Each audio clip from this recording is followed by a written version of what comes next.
Nous allons calculer le développement limité du produit cosinus x par exponentielle x en 0 à l'ordre 3. Alors pour cela, on a besoin de connaître les formules de développement limité de cosinus x en 0. Ça commence par 1, moins x2 sur 2. Il n'y a pas de terme de degré 3. Et on va s'arrêter au degré 3. Donc on note le reste, epsilon 1 de x fois x puissance 3. On passe au développement limité d'exponentielle en 0. C'est 1 plus x2 sur factoriel 2 plus x3 sur factoriel 3. Et on s'arrête à l'ordre 3.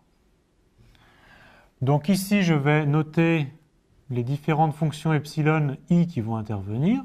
Seront toutes des fonctions qui tendent vers 0 lorsque x tend vers 0. On a les développements limités. Maintenant, on veut calculer le développement limité du produit. On va donc développer notre produit.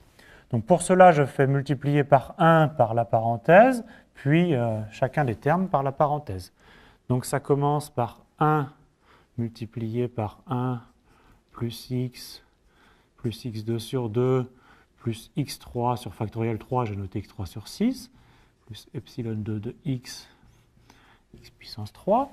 Et ensuite, il faut que je rajoute moins x2 sur 2 fois toute cette parenthèse, donc il sera toujours la même.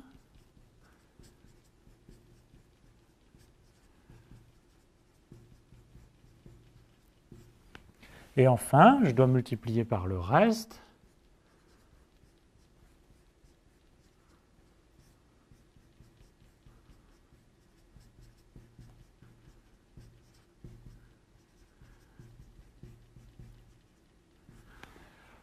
On obtient ceci. Alors maintenant, on va développer chacune des lignes. Alors pour la première ligne, on doit multiplier par 1, donc ça ne pose aucun problème.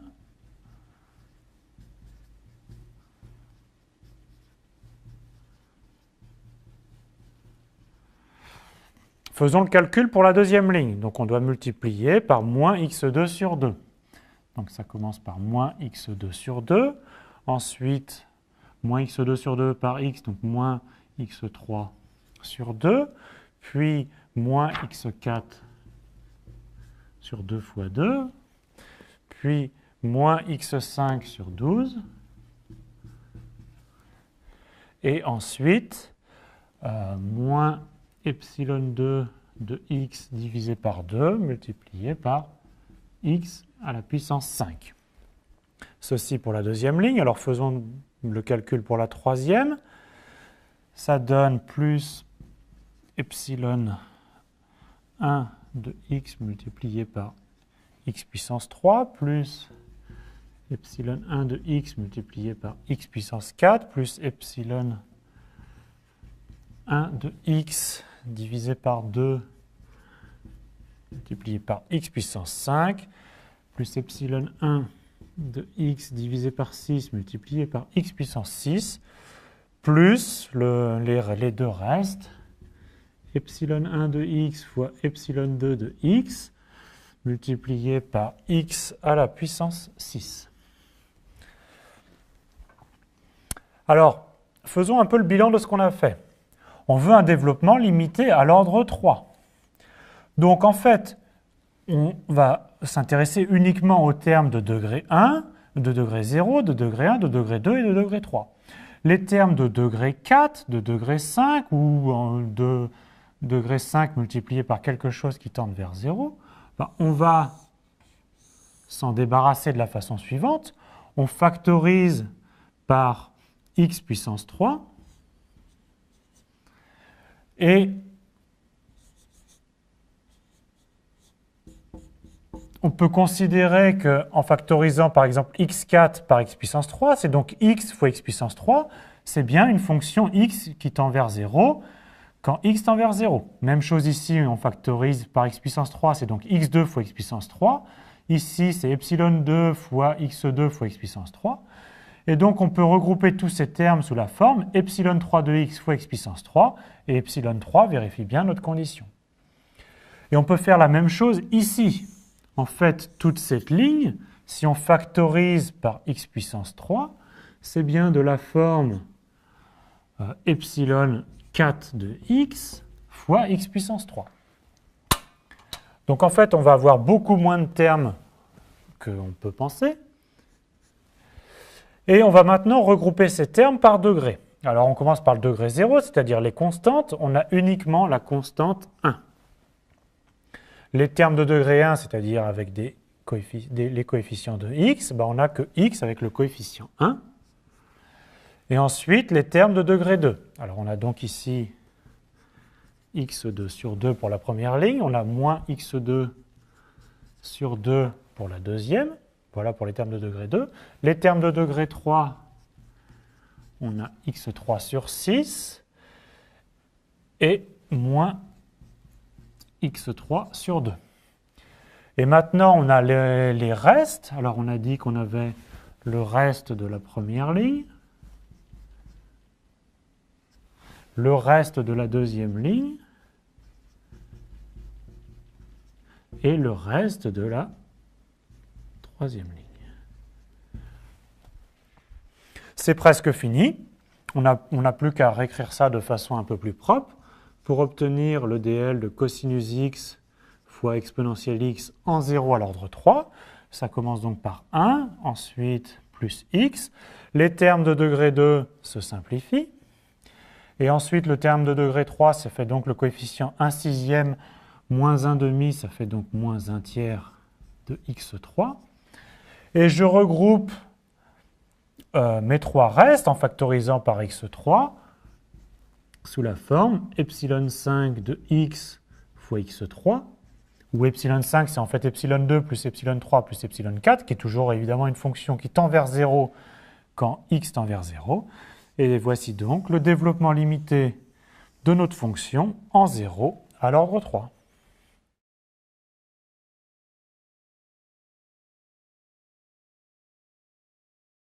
Calculons le développement limité de la fonction définie par log de 1 plus x le tout au carré en 0 à l'ordre 4.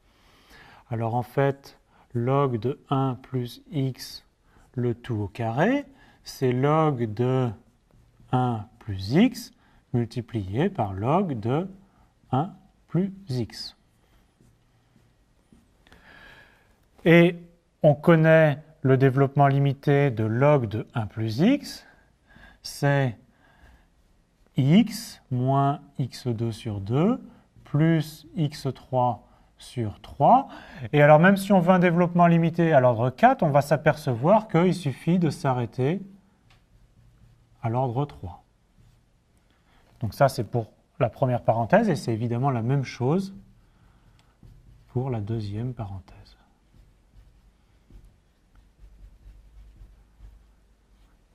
Alors, comme d'habitude, epsilon de x et tous les epsilon i seront des fonctions qui tendent vers 0 lorsque x tend vers 0. On va maintenant développer ce produit. Et pour cela, on va prendre le premier terme fois la parenthèse, le deuxième terme fois la parenthèse, etc. Donc, ce qui nous donne quoi? X fois la parenthèse.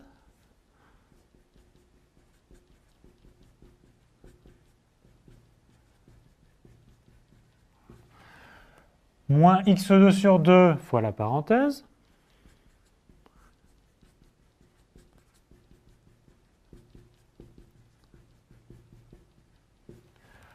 Plus x3 sur 3 fois la parenthèse.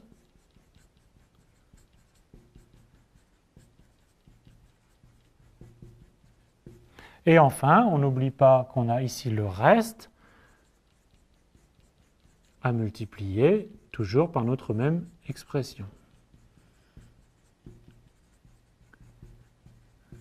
Bien, on va maintenant développer chacune de ces lignes. Alors pour la première ligne, on doit tout multiplier par x. Ça donne donc x2 moins x3 sur 2 plus x4 sur 3 plus epsilon de x fois x4. Pour la deuxième ligne, ça commence par moins x2 sur 2 fois x. Donc, pardon, moins x3 sur 2, plus x4 sur 4. Et ensuite, alors on ne va pas tout écrire, ensuite on va obtenir un terme qui s'écrit en x puissance 5 fois un coefficient. Mais on veut seulement un développement limité à l'ordre 4. Donc tous les termes qui sont d'ordre strictement plus grand que 4, en fait, on préfère les mettre dans un reste. Donc on met dans un reste le terme en ici x5 fois un coefficient, et aussi le terme x5 fois le reste. Donc j'appelle epsilon 1 de x fois x4, ce qui correspond en fait au produit de moins x2 sur 2 fois ces deux termes-là. Maintenant, pour la troisième ligne, on fait la même chose. Donc on commence par développer. Donc on obtient plus x4 sur 3. Et ensuite, tous les termes qu'on va obtenir, x3 fois x2, x3 fois x3, x3 fois x3 epsilon de x, sont des termes d'ordre strictement plus grand que 4, et on les regroupe dans un seul reste que j'appelle epsilon 2 de x fois x4. Et on fait la même chose pour la dernière ligne, c'est encore plus simple. On a tous les termes qui sont x3 fois x, donc c'est bien x4 fois epsilon de x, et même chose pour les autres, x5 fois epsilon de x. Je peux les regrouper sous la forme d'un seul reste, epsilon 3 de x fois x puissance 4. Bon, c'est presque terminé. Maintenant, les calculs sont finis. On regroupe nos termes par degré croissant. Alors, les termes constants, il n'y en a pas. Les termes de degré 1, il n'y en a pas. On commence directement avec les termes de degré 2 et ça commence par x2. On va maintenant écrire tous les termes de degré 3. Donc, on a moins x3 sur 2, moins x3 sur 2 de la deuxième ligne, et c'est tout. Ensuite, les termes de degré 4, on a x4 sur 3 qui vient de la première ligne, x4 sur 4 qui vient de la deuxième ligne, et x4 sur 3 qui vient de la troisième ligne. Et ensuite, on a tous nos restes. Donc, il s'agit de epsilon de x, plus epsilon 1 de x, plus epsilon 2 de x, plus epsilon 3 de x, et le tout fois x puissance 4. Eh bien, c'est terminé, il n'y a plus qu'à écrire les choses proprement. Le développement limité de log de 1 plus x, le tout au carré, en 0 à l'ordre 4, ben, ça commence par x2. On a maintenant les termes de degré 3, c'est moins x3. Et le terme de degré 4, c'est donc 1 tiers plus 1 tiers plus 1 quart, ce qui fait 11 douzièmes. Et maintenant, notre reste, on a ici une somme de fonctions qui tendent vers 0, donc ceci est une fonction qui tend vers 0, que j'appelle epsilon 4 de x fois x puissance 4, et on a bien obtenu notre développement limité à l'ordre 4.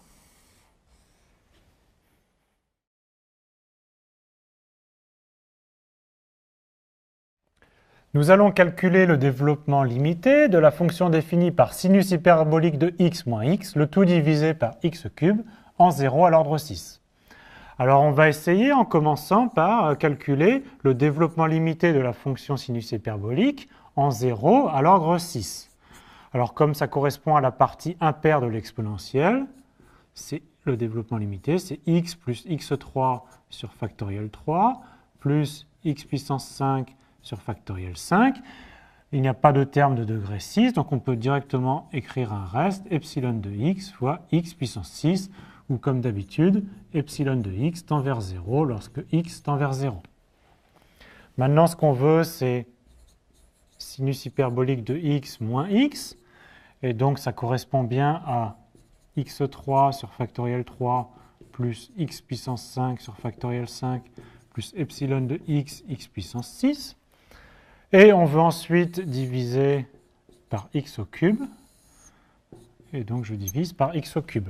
Ça va se simplifier, et on obtient ici 1 sur factoriel 3, plus 1 sur factoriel 5, 5 moins 3, donc ça correspond à x au carré, et on a un reste d'ordre 6 moins 3, donc d'ordre 3. Alors, ce qu'on a écrit est absolument exact. Le problème, c'est qu'on veut un développement limité de notre fonction à l'ordre 6. Et on a seulement obtenu un développement limité à l'ordre 3. Qu'est-ce qui s'est passé? C'est qu'on a beau avoir écrit un développement limité au départ à l'ordre 6, comme on divise par x à la puissance 3, ça nous diminue nos puissances et on arrive seulement à l'ordre 3. Alors, l'idée était bonne, sauf qu'il faut maintenant partir d'un développement limité de sinus hyperbolique d'un ordre plus grand. Et comme on va diviser par 3, on commence à aller à 6 plus 3, à 9. Donc on recommence tous nos calculs.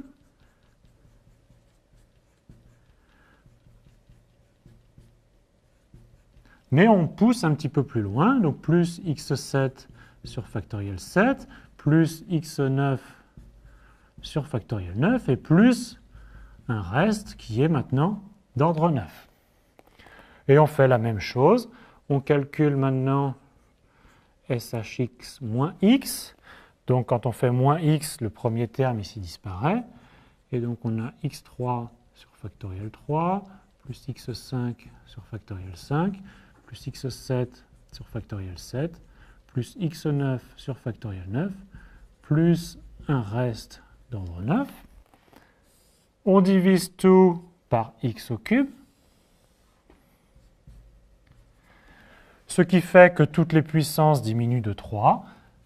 Et on obtient bien 1 sur factoriel 3, plus 1 sur factoriel 5 x2. Alors bien évidemment, le début est le même, mais maintenant on continue. Plus 1 sur factoriel 7 x4, plus 1 sur factoriel 9 x6. Et maintenant, notre reste est de l'ordre de epsilon de x fois x puissance 9 divisé par x puissance cube, donc plus un reste epsilon de x fois x puissance 6. On a bien obtenu le développement limité de notre fonction en 0, et cette fois-ci à l'ordre 6.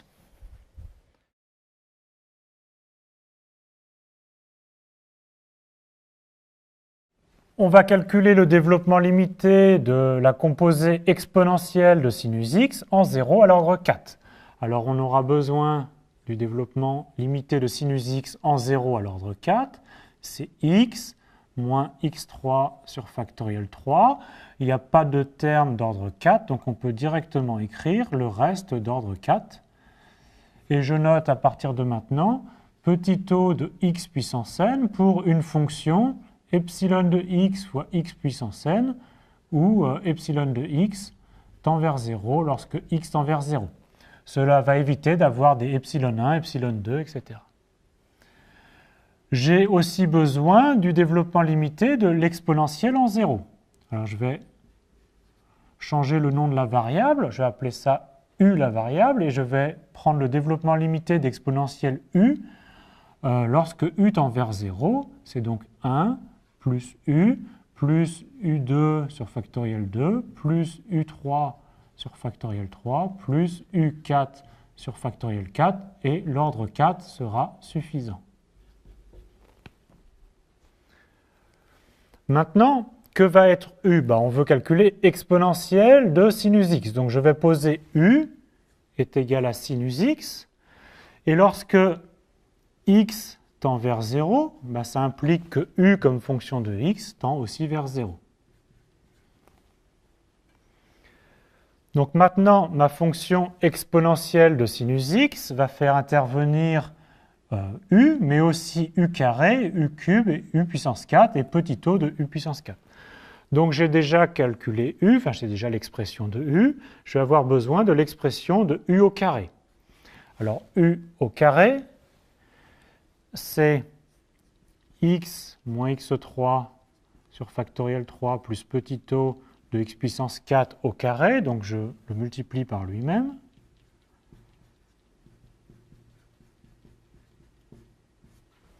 et je vais développer ce produit. Alors je vais développer terme à terme, ça commence par x carré. Ensuite, x fois moins x3 sur factoriel 3, donc moins x4 sur 6, plus x fois petit o de x puissance 4, mais ceci sera dans le reste parce que ça va être d'ordre strictement plus grand que 4. Et ensuite, je passe au deuxième terme, moins x3 sur factoriel 3 fois x. Donc ça fait encore moins x4 sur 6. Puis ensuite, x3 fois x3 fait x6 va être inclus dans le reste. Et même chose pour celui-là. Et c'est pareil pour le reste ici multiplié par chacun de ces termes. Tout ceci est inclus dans petit o de x puissance 4. Et donc, j'ai mon développement limité de u au carré. Ça fait moins x4 sur 3 plus petit o de x puissance 4. Il faut aussi calculer u au cube. On a u au carré, il faut u au cube. Alors, u au cube, c'est donc x moins x3 sur 3 plus petit o de x puissance 4, multiplié par, alors soit on fait par u au carré par exemple, et u au carré on vient de l'écrire, c'est x2 moins x4 sur 3 plus petit o de x puissance 4. Et on développe ce produit, mais maintenant on a compris qu'il n'y a pas beaucoup de termes à calculer. Donc le plus petit terme, ça va être le plus petit fois le plus petit, donc ça commence déjà par x3. Et est-ce qu'on peut avoir un terme d'ordre 4? En fait, non, ce n'est pas possible, parce que x fois x4, ça fait du x5. Avec le reste, c'est plus grand que 4. Et x3 fois ici x2, c'est déjà d'ordre plus grand que 4. Et donc, c'est tout simplement x3 plus un reste d'ordre 4. C'est évidemment la même chose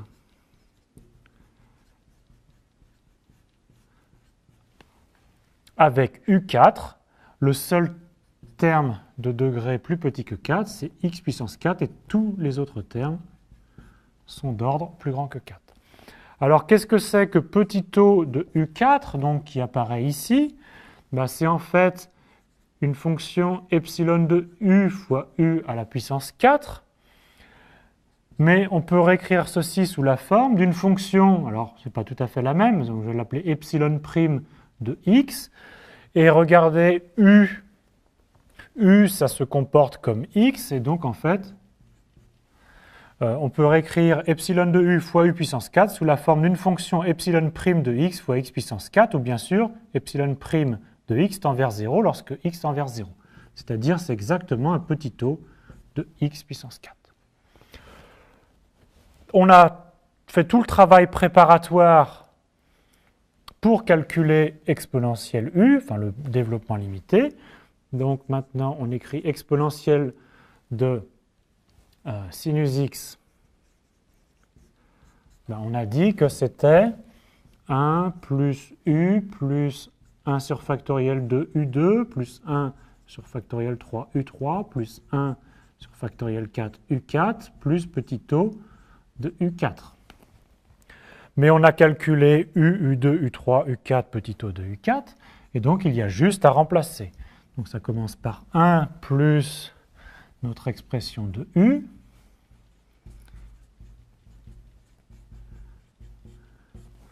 Ensuite, on a 1 demi fois l'expression de u au carré.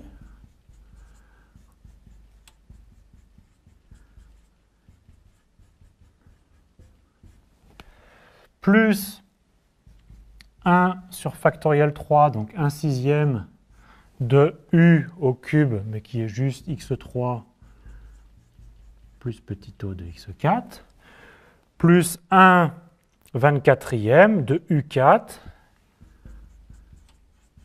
qui est x4 plus un reste d'ordre 4.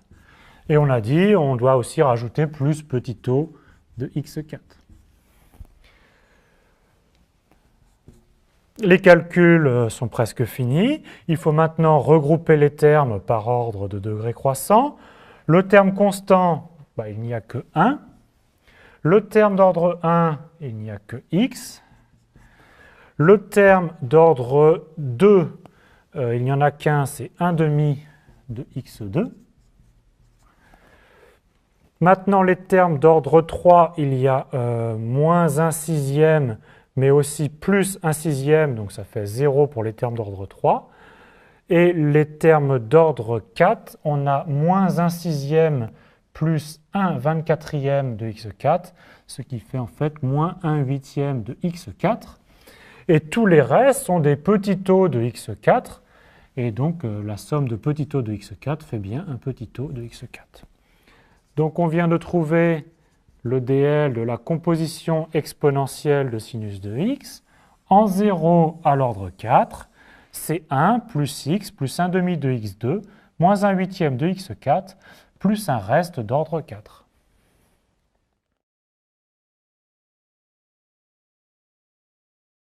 On nous demande de calculer le développement limité de sinus x, le tout à la puissance 6, en 0 à l'ordre 9. Alors, on va voir qu'un développement limité de sinus x suffit à obtenir notre résultat en se contentant de l'ordre 4. Donc, le développement limité, c'est x moins x3 sur factoriel 3. Il n'y a pas de terme de degré 4, donc je peux directement écrire plus petit taux de x puissance 4. Alors, pour expliquer comment ça marche, on ne nous le demandait pas, mais je vais calculer un dl de la fonction sinus x juste avec l'exposant 2 à la place de 6 en 0 à l'ordre 5. Alors, qu'est-ce que c'est que sinus de x au carré? C'est donc sinus x par sinus x. Et on utilise notre développement limité d'ordre 4, que je reporte ici.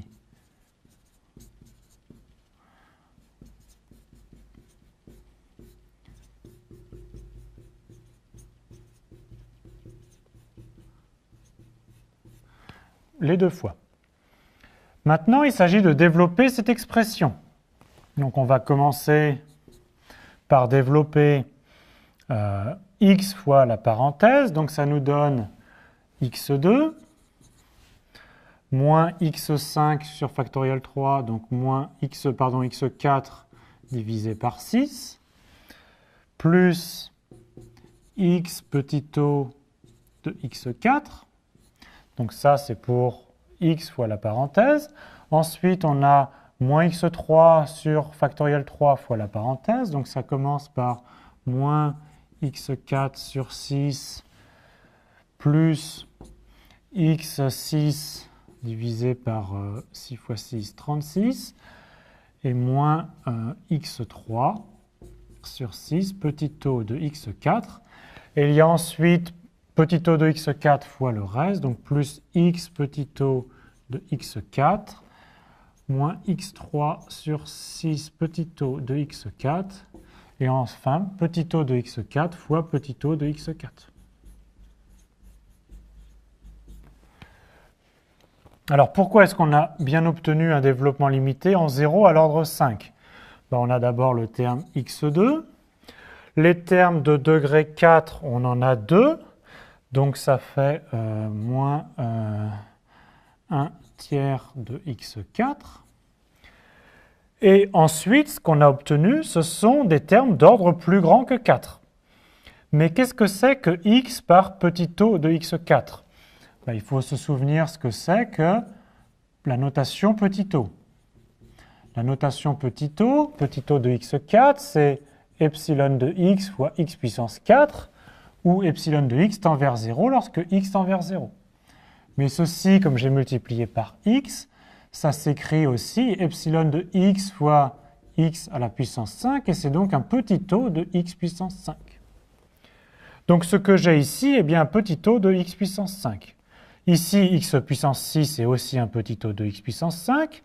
Ici, x3 fois petit taux de x puissance 4, c'est en fait un petit taux de x à la puissance 3 plus 4, 7. Et bien sûr, petit taux de x puissance 7,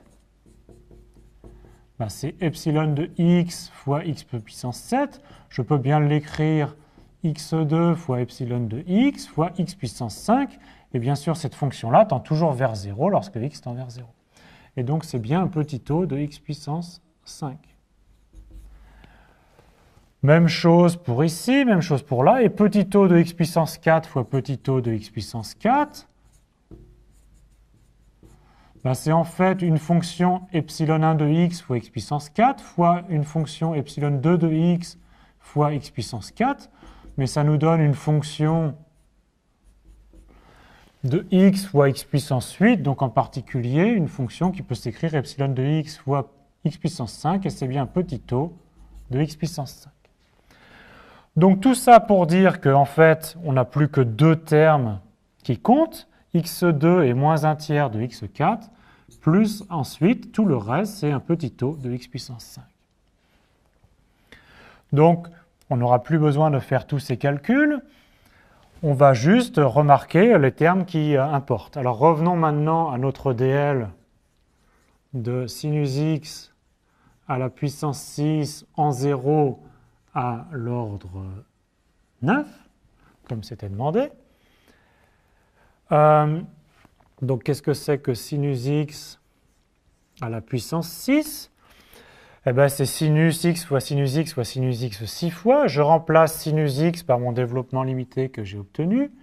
X moins x3 sur 6 plus petit o de x4, multiplié par x moins x3 sur 6 plus petit o de x4, multiplié par x moins x3 sur 6 plus petit o de x4, etc. Et on fait ça, on répète 6 fois. Et maintenant, on ne va pas évidemment tout développer, on va seulement regarder les termes qui comptent. Alors, quel est le terme le plus petit qu'on peut obtenir? Il faut prendre à chaque fois le terme le plus petit. Donc à chaque fois, c'est x, etc., 6 fois. Donc le développement limité va commencer par x6, déjà. Ensuite, comment obtenir le terme le plus petit juste après? Il faut multiplier par un maximum de x et puis prendre aussi un des seconds termes. Donc on peut prendre x 5 fois et puis une fois le terme moins x3 sur 6. Donc on a aussi des termes de la forme moins x puissance 5, puisqu'on a pris x fois x, multiplié par le terme qu'on prend x3 sur 6. Mais il y a plusieurs façons de faire. Donc soit on prend d'abord ce moins x3 sur 6 et ensuite les x, ou alors on prend x, ensuite ce moins x3 sur 6 et x, etc. Et il y a combien de façons de faire? Autant de choix de x3 sur 6, et on a donc 6 choix. Et donc des termes de ce type-là, on en a 6. Et tout ce qui vient après fera intervenir au moins 2 fois x3, donc x3 fois x3, ce qui donne x6, et 4x. Donc 3 plus 3, 6, plus 4, 10, on est déjà au-dessus de 9. Et donc tout ce qui arrive ensuite est de la forme petit o de x puissance 9. Et donc en fait, on a très peu de termes, et donc on trouve facilement le développement limité de sinus x à la puissance 6 en 0 à l'ordre 9. C'est x6 moins x à la puissance 5 plus 3, 8, plus petit o de x9.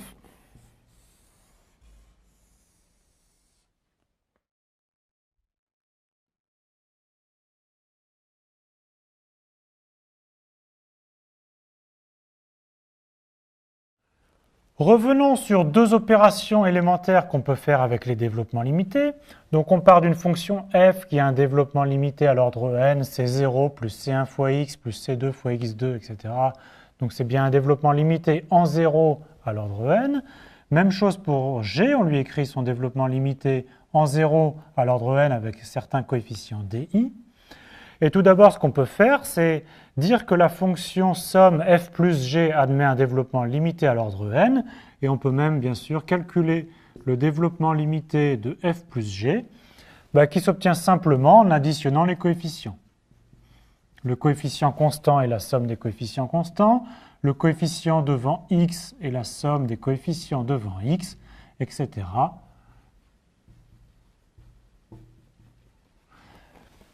jusqu'au terme xn, c'est la somme des coefficients cn plus dn fois x puissance n, et la somme de deux fonctions d'ordre n est, elle, une fonction d'ordre n.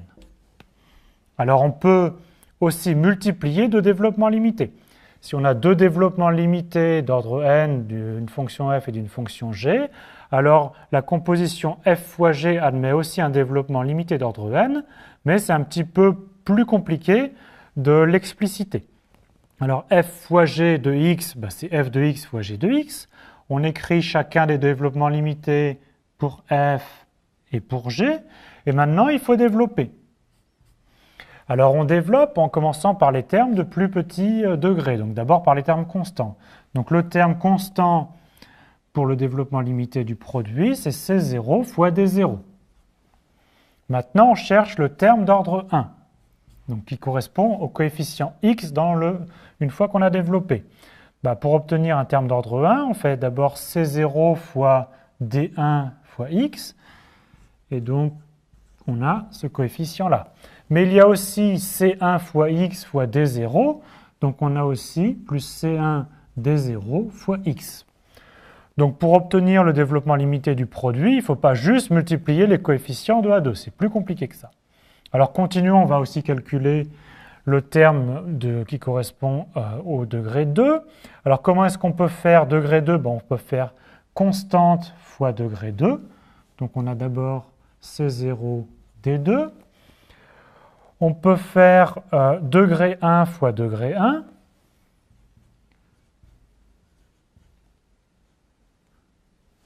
Et on peut faire degré 2 fois degré 0.